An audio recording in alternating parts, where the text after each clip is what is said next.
Welcome to all the early participants today. I suppose we start in less than a minute with the webinar today. So please bear with us for 1 minute more and then we get started.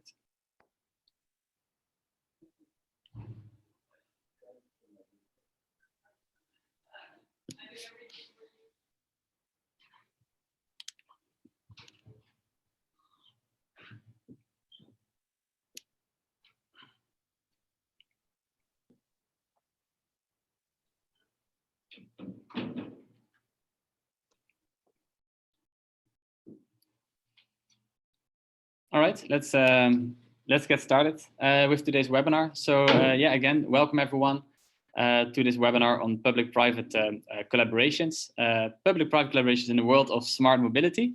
And today we also will have a particular look on the smart mobility guide that we have recently developed to support this public-private collaboration.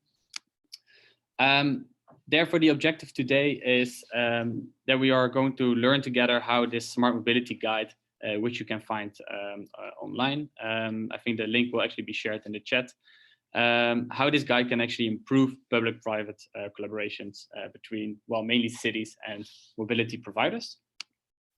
And we also do that with a nice group of speakers, all coming from different backgrounds. So we have Soufiane Yahoo from the city of Rotterdam, who will just give a short introduction to this consortium and partnership that works on this topic, the MOBI-MIX partnership.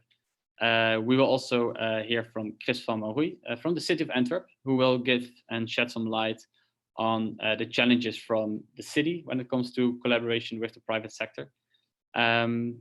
Well, we also have a representative from the private sector itself, which is Robert Schopen from Co-Wheels Car Club. Myself, Giel Mertens from Bax Company will give an introduction to the mobility guide. And together with Laura Barbillo from POLIS, we actually will look at how this guide can be used in real life for your local projects. And we also foresee to have some time at the end of the webinar for a Q&A and a bit of an outlook on what is next and how we foresee to further develop this handbook. Yeah, just a few housekeeping rules. I think you're familiar with most of them by now, but the meeting will be recorded. Please keep the microphone muted when you're not speaking, and you can actually use the Q&A box to write your questions, and then we will be able to pick them up at the end of today's webinar. Yeah, so we start with the city of Rotterdam. Soufiane, who will give a short introduction to the MOBI-MIX partnership. So Soufiane, the floor is yours.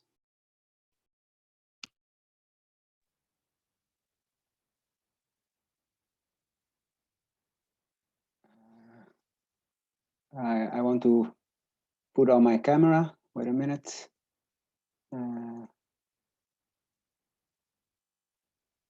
How do I do this? At the bottom? Yes, I found it. Excuse me. Thank you, Giel. Well, as you mentioned, my name is Soufiane Yahoo, and I'm working as a smart mobility advisor at the municipality of Rotterdam. Great to have the opportunity to speak in this webinar about the MOBI-MIX project and present to you the developed implementation guide we were working on, and we will discuss this further on. Next slide, please, Giel. Yes. So the main objectives within this MOBI-MIX project are that we want to really improve the collaboration between public authorities and private smart mobility providers to more effectively implement new and innovative mobility solutions. And our aim is that this must lead to an increase of the adoption of low carbon technologies. Next slide, please. Yeah, so first of all, the city of Rotterdam has successfully applied for an European Union subsidy, and Rotterdam has become the lead partner of this consortium of 11 parties. And for us as a city of Rotterdam, this project MOBI-MIX fits perfectly in our policy document we as Rotterdam are currently developing on smart mobility. So the mobility department aims through MOBI-MIX to really develop and use new public-private collaboration models with solution providers and in order to steer the implementation of shared mobility and MaaS solutions. Next slide, please. Some key facts of the MOBI-MIX project. We started already last year in March. Project will end in September 2022. As I mentioned, there are 11 project partners. There is quite some budget, and this is funded through the Interact 2Cs program. So really glad that we have this possibility.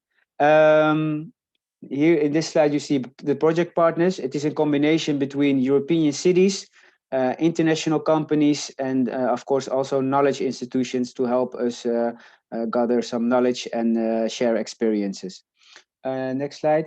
So together with other European partners, we really want to investigate and test this in practice.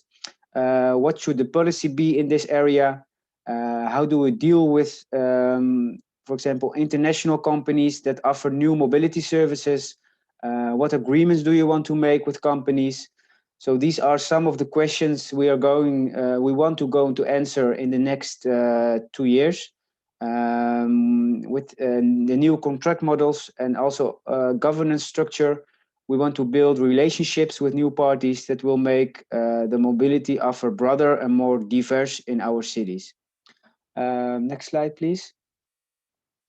So the implementation guide, which already is developed, and we are of course discussing this today, will help cities to effectively implement a public-private collaboration in the smart mobility area. So this tool is based on 3 pillars, which follow one another as a kind of a process. So first of all, before implementing new shared mobility solutions, we as cities need to be aware and reflect on the main 2 approaches, as mentioned in the slide, as starting point, really to identify and also to select an effective and efficient procurement process. The second thing is that we have to know how to select the type of procurement for selection of providers. And this is a thing we can do before. And this is a really interesting topic to discuss, but also to have more experience on. And the third is the type of partnership you want to create during the implementation. It's most of the time it's all about the way you want to get involved as a city. So this really is a challenge, of course. And I would really like to invite you, as Giel also mentioned, to have a look at this implementation guide for yourself. Back to Giel. Thank you very much.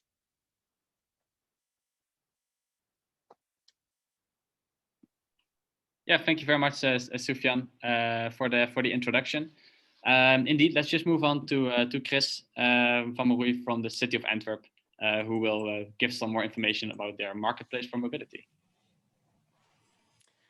Good morning, everybody. I'm Chris van Rooij. I'm a team member of Smart Ways to Antwerp.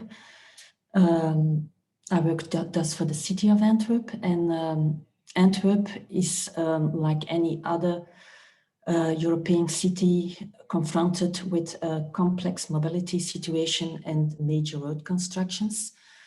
Therefore, the mobility objective of the city is to tackle this challenge to reduce motorized road movements and keep the region accessible and livable. Our main ambition is the 50-50 model split for all the region. Next slide, please. In 2016, the project team Smart Ways to Antwerp was created. Smart Ways to Antwerp is aimed at informing, creating awareness, developing new mobility solutions, and achieving a behavioral change. For this, Smart Ways to Antwerp has a broad range of projects targeting different stakeholders and target groups, like target groups, companies and commuters, or employers and employees, citizens, visitors, residents, but also transport stakeholders, retail, catering industry, and production. One of the programs in the marketplace for mobility is a framework for partnerships with private service providers, supporting and encouraging them to create new solutions that are in line with the city mobility policy. Next slide, please. Partnerships are created not only with mobility providers, but with a broad range of service providers. We already have up to 130 partners, partners B2C. For instance, also offers for co-working spaces, carpool platforms, mobile repair services for bikes, and so on. So it's a broad range of all kinds of services. Next slide, please. Also B2B offers with, for instance, parking solutions for companies, also consultancy services for more green mobility, bike lease companies, and so on. Next slide, please. And then also logistic solutions, smart logistic solutions, cargo bike rentals, bike couriers, and so on. Next slide, please. But now, to get back to the actual Antwerp landscape of mobility providers. This landscape is quite diverse. We have mobility providers with all kinds of modes, car, bikes, e-steps, e-scooters, and also public transport. We have different systems and we have different business models. And we also have several MaaS providers, but also with different business models, different target groups, and also different ways of payment. So the landscape is quite diverse and complicated. So let's just have a drink. While several MaaS apps exist in Antwerp, many mobility providers find it quite complicated also to digitally connect with each other. The city wants to help its mobility providers and launched a MaaS project call offering targeted financial and content support so they can increase their connectivity and collaboration. So also recently, we also launched a new thematical call. Post-COVID, we also want to avoid a fallback to private car usage. With this recent call, the city went in search for projects for employers aimed at smart, sustainable solution for work-related travel. 3 of these projects are selected and will be implemented as a MaaS demonstrator within the MOBI-MIX projects. Next slide, please. Now, to finalize and to end this presentation, I want to give a short overview of what this marketplace for mobility partnerships and collaborations, private-public collaborations learned the city, especially about the challenges we still need to tackle together. First issue is still the integration to have a good integrated MaaS offer for the citizens or for companies or for different target groups, as I mentioned earlier. Another issue is regulation. It's still quite difficult to define hard regulation for private mobility providers and MaaS providers. So we find that defining soft regulations in a co-creative process is the best for the moment, still, because the market is still evolving and we still can learn a lot of each other. Another issue is the standardization. The private sector, there's still a lot of challenge when it comes to data standardization, reliability of systems, need for clear service level agreements and data sharing. The private market has to understand that cities or governments have to monitor and evaluate movements and on their territories in light of their own KPIs. So cities have to make sure that the system is fair, equitable, and that there's a level playing field for everybody. Biggest challenge is still to convince that the various data owners that by sharing some data, they can also strengthen their own business. But last of not least, we mustn't forget the user. It's the user that has to change their behavior and that has to be convinced to make the right choices. So we still have to learn and understand what the user triggers also. That's why we also want to investigate which incentives or which kind of triggers or nudging works best to trigger this user. And then we also want to work on our learning network. We want to learn from each other and extend our capacity building. Next slide, please. So for us, it's all making smart ways to Antwerp. It's all making the right and about making the right and the smart choices. Thank you.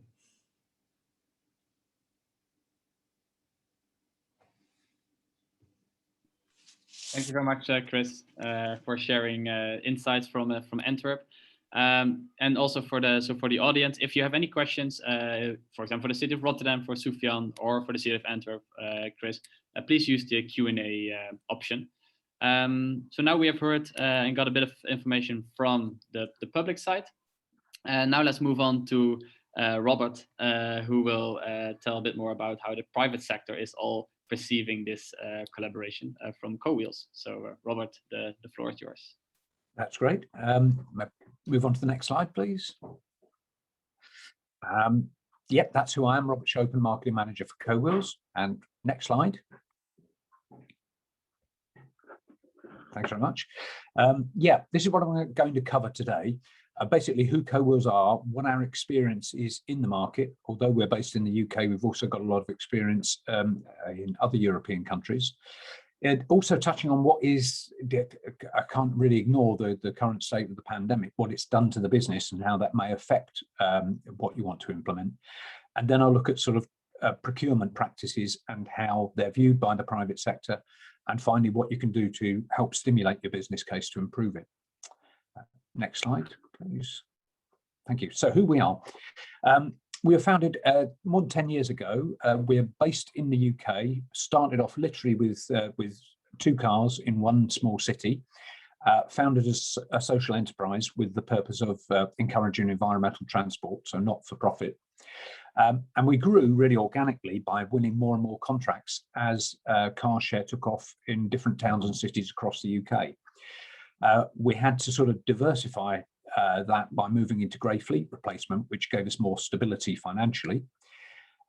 We've also been very much at the heart of innovation. We were the first UK car club to introduce electric cars, and that picture there is of our hydrogen cars that are up in Aberdeen, one of only 3 or 4 locations in the UK where hydrogen's readily available. We've also worked with other operators, which I'll touch on in a later slide. And we're briefly part of a car share operation network in Germany called Opli. But now our main shareholding is the Chinese car maker SAIC MG, which is one of the main EV brands in Europe. Next slide, please. So CoWheels today, when I say we're the leading independent, that means we're not part of a car rental operation like most car share operators like Zipcar and Enterprise Car Club. We've got more than 50 locations, ranging from extremely large cities, places like Glasgow, Birmingham, down to very rural places. And now I'll touch on later how car share works best in large cities, but we have found other solutions for rural areas, like franchising it to local groups and organisations, as well as looking at places where holiday traffic supplements local use. We run a traditional return to base model using fixed bays, but we've also developed a virtual bay model where cars are returned to a virtual zone or area. We have about more than 600 vehicles and 20,000 plus drivers who use our services. Next slide, please. So yeah, as well as operating co-wheels in the UK, we worked for many years with Toyota to set up their UCO operations in Ireland, in Dublin, and in 2 locations in Italy. And they've now moved on to set up their own fully integrated service called Kinto, which operates across Europe. And as I touched on earlier, for more than a year, we were part of Opli, which was a sort of rapidly expanding German car network, which couldn't keep up the momentum or funding, unfortunately, and ceased operations. Next slide, please. So I'll just really touch on what makes car share successful from our point of view, what we look for in a town or city when we move into it, what was the established norms, and what the new landscape looks like. So we use geographical information systems. That map on the left there is a heat map of the whole of the UK. Blue areas cold, where car share is not good, with the red areas where there is a higher propensity to car share. And again, we can zoom right down to a street level with that mapping system to actually identify individual cars and bays and how well they do and compare the data. The data we look at, some things don't seem to be connected with car share, like levels of education, but it is a factor we look at. But the more important ones are really around population density and those workers who commute by non-car means, i.e. they take the bus, they walk, they cycle. A good public transport system is what we really rely on, because traditionally we complement public transport, we don't compete. And we also look at socioeconomic data, Mosaic or Acorn data, which tells us the type of user. And they tend to be young, urban, quite mobile households, usually single, young couples, no children. They're the most avid car share users. So that was what it was like. What it is like at the minute, we're not really sure. Obviously, public transport, certainly in the UK during the current pandemic, is around about 25% of its old levels. And a lot of people are now working from home. And that has really sort of upended the model. And we don't really know what the new model is going to be, if it's ever going to return to what it was. One of the other factors we relied on was a lot of business users in city centres using us. And again, that use has also largely disappeared, mainly because meetings are now done like this online, and people are working from home. So use has gone down. We don't know if it's going to go back to how it was, and that has increased risk for operators. And we are now probably only want to look at things that we know are certain will work, rather than those that are riskier. And in previous years, we would have been prepared to take a risk on. Next slide, please. But you don't need a GIS system really to look at where car share will operate well or not. We look at street maps, Google Map, just a Google Street View, just to actually look what a city is like before we actually go there. And those cities like those on the left that have got good public transport, good cycle routes, good pedestrian priority use, where owning a car is basically very difficult and expensive, that is where car share will work, versus those where the car dominates and car ownership is essential. Because it's really not car use that we're aiming to overcome, it's car ownership. We just want to get people using cars less, so, and especially for their daily trip to work, so that they're not reliant on it. That means they can afford to give up owning one and therefore just use one as and when they need it. That's really the essential element that car share needs to operate. Next slide, please. Oh, one before, that's it. So that's what we need for a good operation. What now looking at the sort of traditional versus open procurement, I've called it. I mean, the document gives a much more sophisticated view than this. In the UK, we're quite used to what I would call the traditional route of a procurement, where a contract is advertised for a fixed term. It's usually for one operator at the exclusion of all the others, operating from a number of fixed bays, which are probably already predetermined. And that has a number of pluses, but also a lot of downsides. in 3 cities in the UK where we operate, there's also a much more open operation where there is no fixed term contract, there is no fixed procurement. It's an open bidding system. It's more of a licensing system than an actual procurement. So there's no fixed term, there are multiple operators, and for us, that tends to work better. Certainly when Opli, we combined with Opli, they were used to, in Germany, to the open system where they could just, with the aid of some licensing, just move into an operation and put 50, 60 cars in. And they were sort of quite surprised when they came to us in the UK to find that it was predominantly the traditional fixed system. The fixed system, it does give you certainty. It does, in a sense, as an operator, it gives you a monopoly. But to get that contract, you've got to invest a lot. You may only then get it for 3 years or so, and it will take you at least a year to 18 months in which you're going to lose money just to get the operation established. And then the last 18 months of the contract, you might start to either break even or make a profit and replace some of those losses you've made. So it's not ideal from our point of view. And then you've got to rebid and retender, and you could lose everything you've invested. In fixed locations as well, are not good for an operator. As I've shown you with the GIS system, we like to be able to see where it will work best rather than be given existing locations, which may be there for other reasons, rather than whether they're the best locations. One plus side is that because it's a procurement process, there can be subsidy. That used to be common in the UK, but it is a lot less common now. The local authorities just tend not to be able to afford it. The open approach tends to be better from our point of view, even though there are many winners. We're quite happy with that. We don't mind competition versus a monopoly because it enables the market really to decide where the best locations are, how many there are, and how it will best operate. We can also trial and innovate new schemes. Certainly, we've developed our back to area system to get over the fixed bays, to get over that sort of restriction. It has allowed us to increase the numbers and try car share in new operations without having fixed infrastructure, and it allows us to quickly set up an operation and also pull it out if it doesn't work. And a co-marketing approach works much best for us, where we're working in cooperation with the city authorities rather than a direct subsidy. So next slide, please.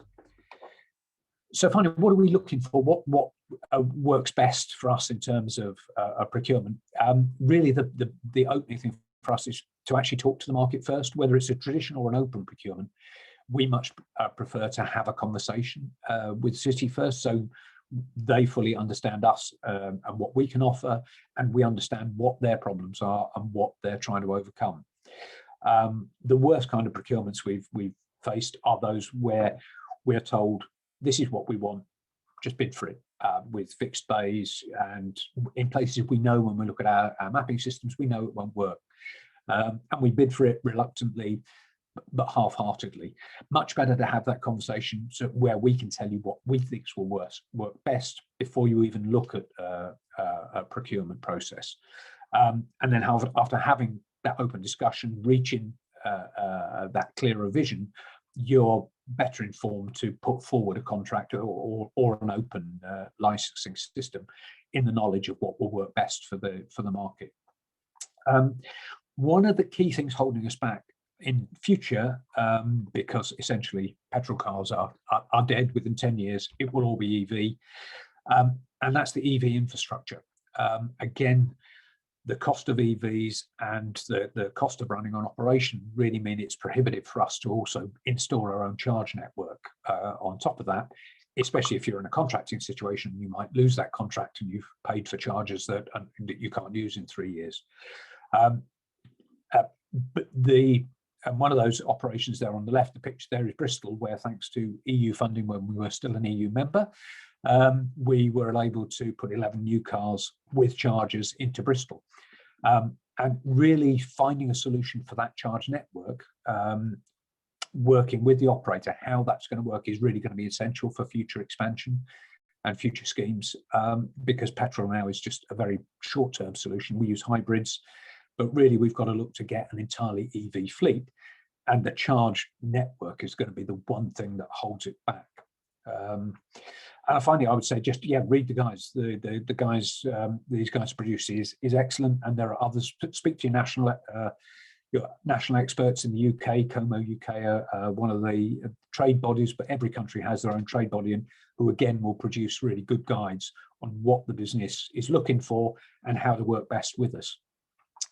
So, oh, and just one quick point I was going to say on procurement, something I just read in the news today.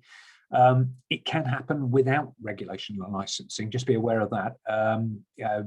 We have already operated in one town without any licensing or regulation. We just approached them and told them what was happening, but we didn't need, we could park on the street, and we just set up an operation there.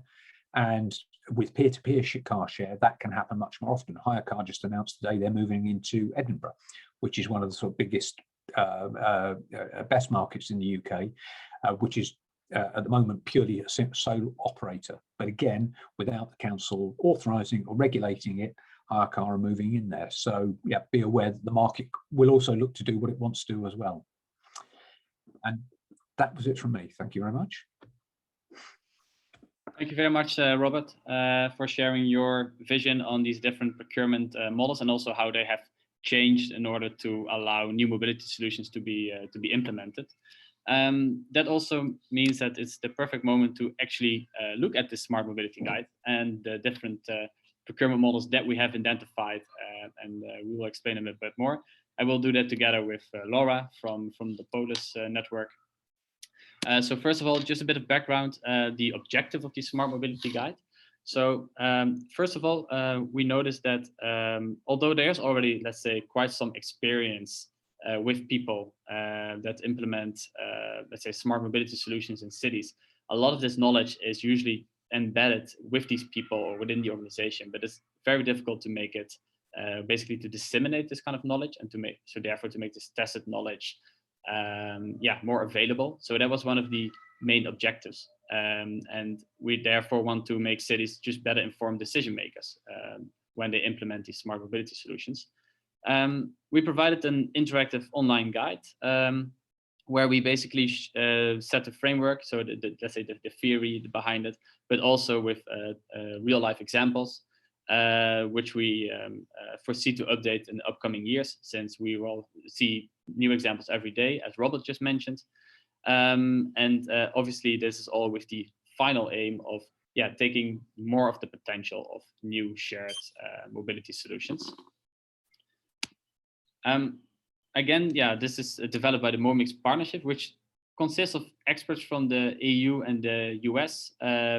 We organized several roundtables where we gathered their input. They provided examples. We also organize online discussions, which you can see here on the website in the link you see below, where people basically can participate in an ongoing discussion on these topics. And we have gathered those insights into the mobility guide itself. We have distinguished three main topics. First of all, it's a strategy topic. The second one is the partnerships between cities and providers during your mobility projects. So what are the different roles cities and mobility providers can adopt? And procurement, as Robert already mentioned from Co-Wheels, like how do you prepare this implementation? How do you attract providers, and how do you collaborate with them, or don't collaborate with each other to implement a successful mobility project?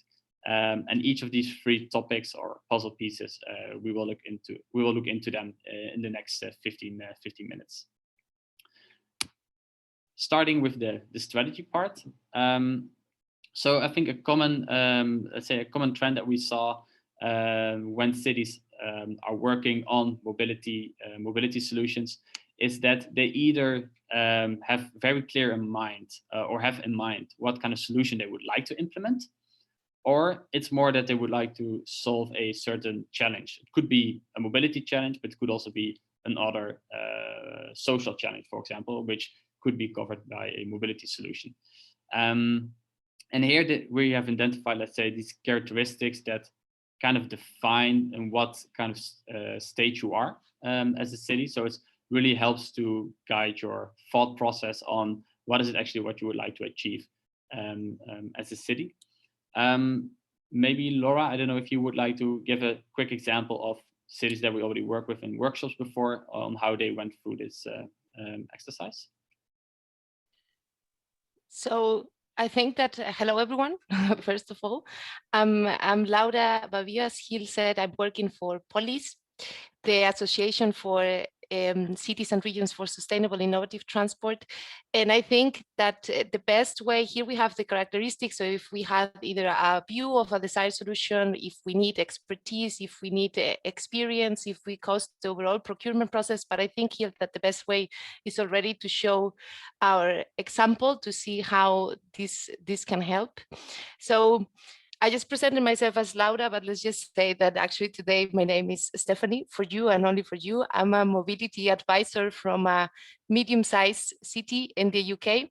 I won't fake the accent. I will save that embarrassing for all of us.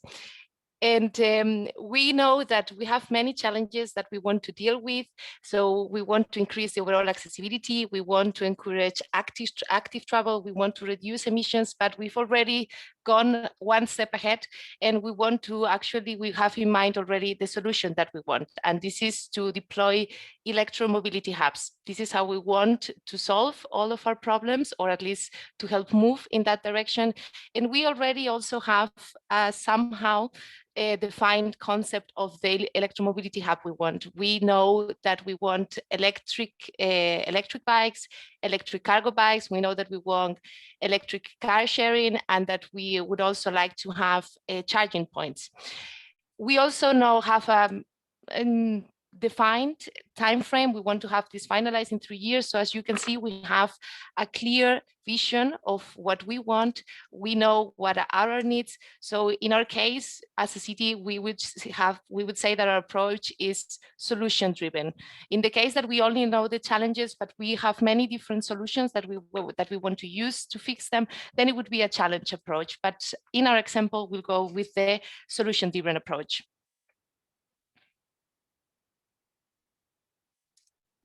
Thank you very much, Stephanie. So now basically Stephanie is in the situation that she knows what they would like to implement on what term. Maybe they already have a budget. But now the question is, okay, how are you going to engage with the private sector? So how do you source the best solutions? How do you make sure that there is, well, either competition among providers or not? And here we have identified, let's say, the 3 main steps in that process.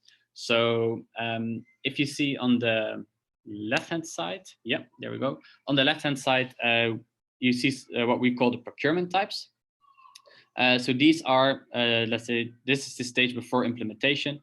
And here you have different different procurement types that support the collaboration with the providers in order to either develop a solution together or to do it directly. So we actually will look into those specifically later on, and in the online guide you will find a bit more explanation. But roughly they range from, let's say, launching an RFP, for example, directly, or writing up a permit structure directly, towards a more innovation partnership or competitive dialogue, where you really engage in more conversations with the providers. We also look at the public-private partnerships during implementation. This is basically on the role that cities can take during the implementation. So that's, for example, the ownership structures we can have a look at, or to what extent they want to have more control on the projects. So there are some key strategic decisions to make there as well. And obviously you have, let's say, the purchase step, which basically just allows you to either have some kind of agreement, so either through a licensing permit structure, or you actually buy as a city a service. As Robert mentioned, there would also be a 4th option where nothing would happen and there is no agreement. Yeah, so we first have a look at these different procurement types, and we actually gathered them in a matrix, which would make it a bit more insightful for cities to help them select what type of procurement types would work. So you see the procurement types on the top. For example, you have a direct launch of a request for proposal, which could be to either buy a service or to launch a permit or to launch a license system. You have a competitive procedure with negotiation. So that means that you do launch a call, but actually providers still have the opportunity to present their solutions. In a competitive dialogue, I think the name already says it, you just engage more in a dialogue and you kind of co-create a solution. In an ID sourcing, you basically ask the market, well, you can just come up with any solution. So maybe for the case of Stephanie, that would not particularly work since you already kind of know what kind of solution they are looking for. And then the innovation partnership is where you just involve a lot of stakeholders and in a larger group, co-develop a certain solution or tackle a challenge. And then on the left-hand side, you see the decision drivers. Now we just go through this exercise with Stephanie, because based on these decision drivers, we can actually see which procurement method would be more suitable for her city. Yeah. Okay, thank you, Gil. So we have here a little video. You can play it. I will go step by step, not at the step of the video. I don't speak that fast, but not fast enough. So on the left side, as Gil just said, we have the drivers for our decision. On the first is the urgency, the speed to a market. Since we have, let's say, a certain urgency, we already know that we wanted by the beginning of 2023, we wanted to have already finalized and up and running operational. So our, let's say it's our urgency is medium. We don't do it for right now, but there's a certain urgency. So here you can see that then green, it would be those that are in the positive, in the higher or in the medium. The next driver is our resources. So I have to say that for this project, we have a fair amount of resources. We are dedicated to this. So I would say that our resources are high. Once again, the green part then would be the positive signs. So we are already a bit in between several decisions. Nothing is clear. Our next driver would be the number of suppliers available. So we know that there are a lot of suppliers in the UK and that our project actually has some interest at national level. So our degree of this driver would also be high.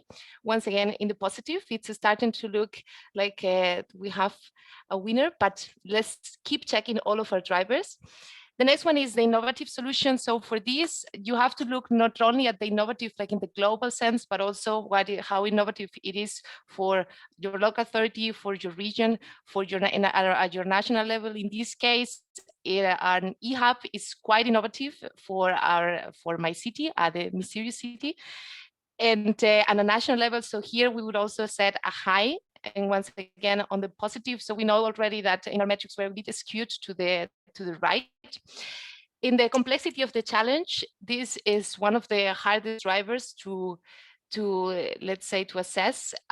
We would say that our complexity is high because we have, on the one hand, we want to improve the accessibility of low-income households. This is what we want to promote, also a lot of bike sharing and electric bike sharing, but we don't want to forget those higher households that already have cars and that will probably have an electric car or use car sharing. So we have a problem in how to distribute all of these e-hubs. We have 50, but depending on which challenge we care a little bit more or where we want to act more, we would go from one or the other. So we would say also that our complexity is rather high. And finally, the last one is the certainty of that we're going to purchase a final mobility solution. This is certain.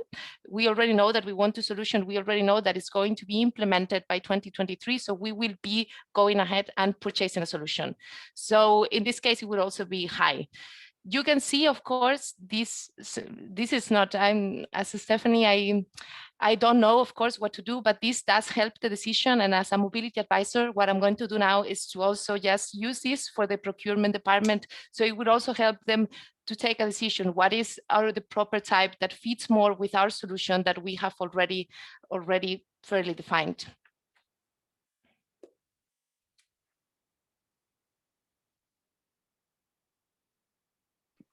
Thank you, Stephanie.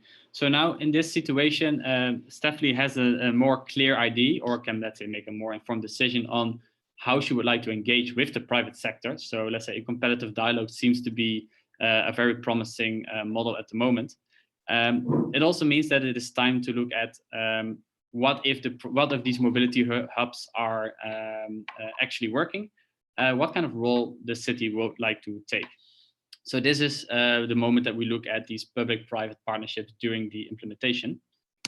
And here we actually categorize it fairly simple, ranging from a great involvement from the city. So that's where a city, well, not only runs the service, but also, for example, owns, let's say, the assets, the vehicles, the hardware, the storage. So for the mobility hubs, that would be a bike sharing system, that would be the storage for the cars.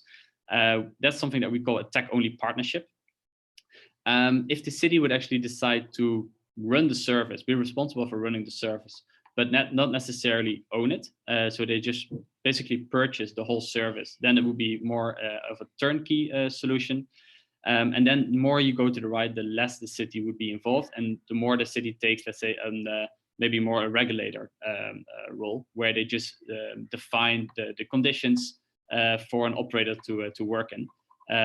Obviously, there are still certain tools for a city to, for example, promote certain activities, which could be through a relatively standard subsidized method, or it would, for example, be through co-marketing, as Robert also already mentioned in his presentation. Yeah, so in the handbook, you can actually see, obviously, for each of these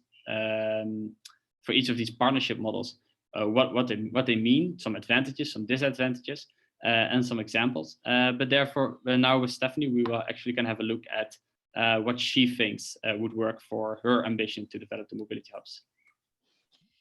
So in our city, we are actually, I don't know, this guide just came at the perfect moment. We are just deciding between the tech-only partnership and the turnkey operation. On the one hand, the tech-only partnership will cost us more resources, but we are quite invested in this solution, in what we want, and this will give us also the control of the operations, and it will make it easier for us to align it with our goals, to really set, we want to increase the accessibility in these boroughs, so we want to use this one. So this looks very, very promising. But on the other hand, we are also a medium-sized city. We don't have that many resources, and the turnkey really allows us to hire a service as we wanted. We would have less involvement for sure, and we will have less control, but it will save us some money, which is also very important. We have other issues to deal with at the city. So it's really a matter of these two, I think. It's at the end now, it's only up to us to decide what is the best value for us. But this is the ones that fit the best our solution and how we want to implement it. All right, thank you very much, Stephanie. Yeah, so I think we did this exercise with some cities last week as well. Very interesting to see the different range of, well, let's say the different range of involvements that cities sometimes opt. It also really depends on the project. So we also typically see that for maybe a more innovative project, a city would like to be a bit more involved, just to take a bit more control, let's say lower the risks. Whereas in other projects, let's say that maybe they do already for the second time, or that has been done more often in Europe or in previous cities, they can actually decide to maybe be not as much involved, since it also would require less resources. Yeah, so thank you very much, Stephanie. So I hope indeed this guide then helped, let's say, in making your strategy, developing your strategy on your, well, basically your public-private collaboration strategy. Before you start implementing these mobility hubs. Then there is now a moment and some time to answer some questions as well. I already saw there was some discussion going on in the Q&A, and I think also Antwerp has already responded to some of these questions. Then I see a question from John. At what time of mobility project development process is it it's best to use this guide. So I think what we have seen in the examples, and also the examples that the experts brought in, they use this guide, or basically the knowledge that they provided. That's knowledge that they actually provide throughout the whole preparation process, but sometimes also even during the implementation when they wanted to change, let's say, some of the ownership structures. So I think generally we would say that the sooner the better. So as soon as you have an idea of what type of solution you're implementing or the challenge you want to solve, it's better to have a clear idea up front, like what your strategy would be. But we have also, especially since these projects are new, probably for the first time, there are not much comparison material. Yeah, we also see that, let's say, a lot of these decisions are made throughout the process. And again, maybe for you, Stephanie, as well, I can imagine that you also foresee to maybe make some changes along the way, maybe even make changes for different mobility hubs, because you are thinking of implementing 50 mobility hubs. Maybe you would actually take a different approach for some of them compared to others. So that's at least what we have seen so far. Then at the moment, I have to scroll down to see a few more questions. Just give me 1 second to read them.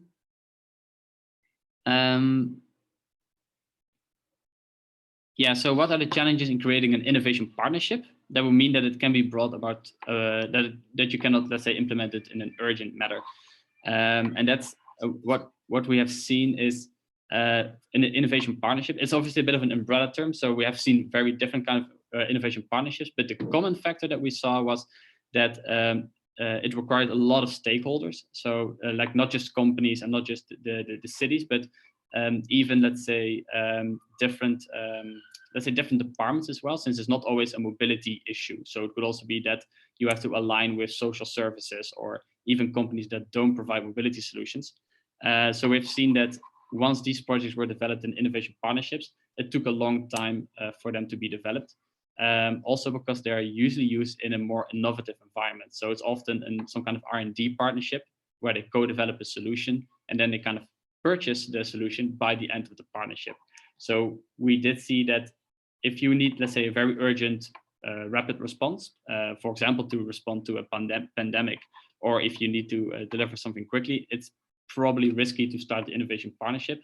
Also, since there's no clear end date of this partnership, and or it's very uncertain. So that's why in this analysis we did not include it as the most suitable model for an urgent response. Let me see. I see a few. I think it's Stein is typing, but I think Stein, it's even better. This is an interesting question if you take it live, because I see that you're typing. You're referring to the in an encouraged private market presence strategy. Yeah. So indeed, it's one of the challenges to or the fear of many governments is if you let the private market play, that you will lose control and that societal goals will not be reached and all of that. I think it's if you have an open discussion with all those players and you put policies right, but make them flexible enough, it is possible that they also support those goals. Because in the end, for most mobility providers and MaaS providers, they want to get the people out of their private cars, just as most what we need to accomplish most of the goals. So if you start from a user perspective and you define your goals and like that, I think it is perfectly possible. But you have to go into an open dialogue and involve them from an early stage in those in the goal setting and what you want to accomplish and how you want to accomplish it. It's our experience is that they are all willing to collaborate on and help us achieve our goals if we help them achieve their goals. I mean, it's you have to create a win-win situation. So that would be my answer to that question. Thank you, Stein. And then maybe you can actually also reflect on the question that was before, like when you actually do need an urgent, rapid solution. Yeah, to what extent, how much dialogue do you still allow, let's say, or to what extent do you actually develop some kind of partnership? To what extent is possible? Well, if we've always been clear in all the things that we implement that it's a fluid market, and that we cannot even for longer term solutions, all parties have to understand that the market is evolving and will evolve even faster from now on. So you can implement something and learn by doing, because that's the key, I think. And if the parties understand that regulation and changes will come to help shape the implementation of a solution, then you can quickly start and implement those solutions. But again, it has to be clear to all parties. We have had parties who are more reluctant or less open about collaboration. Well, they get a lot less support and they get a lot less visibility and goodwill, let's put it that way, than the parties who are also committed to help us out. We help them out. I think you have to make it a win-win again. Thank you, Stijn, for that answer. I don't see any other questions in the Q&A, or they already have been answered in the chat. So yeah, what's next? Because now we have the guide, but I mean, it's not, let's say, set in stone. We do foresee to improve it and basically to make it to update it for new projects that we see and for new projects that will be developed. Therefore, we will also elaborate on, let's say, just including more examples, focusing even more on what worked, what didn't work, so cities can actually learn from each other. We also will focus a bit more on, let's say, development of the business case, so to what extent a city can also play a role for that matter, something that also Robert mentioned in his presentation. Yeah, obviously a guide also only really works if it can actually be used by cities or other practitioners through workshops. So we also foresee to organize these with cities that are interested in the upcoming years. Yeah, if you would like to have any more information, obviously just have a look at the guide online, or if you want to reach out to any of the people today, then please drop them a message. I also encourage you to contribute to the online discussions we have. I mean, a webinar is very quick; it's only 1 hour. But in the online discussions, you can take more time and to either ask questions or to post answers, which you can find on the links that we share here. So yeah, for me that's it for today. So thank you all very much for attending. I hope it was useful. It was a very quick overview, but I hope it was useful to see what is out there in terms of public-private collaboration models. And I wish you all the best also in your local projects. So have a nice day and see you soon.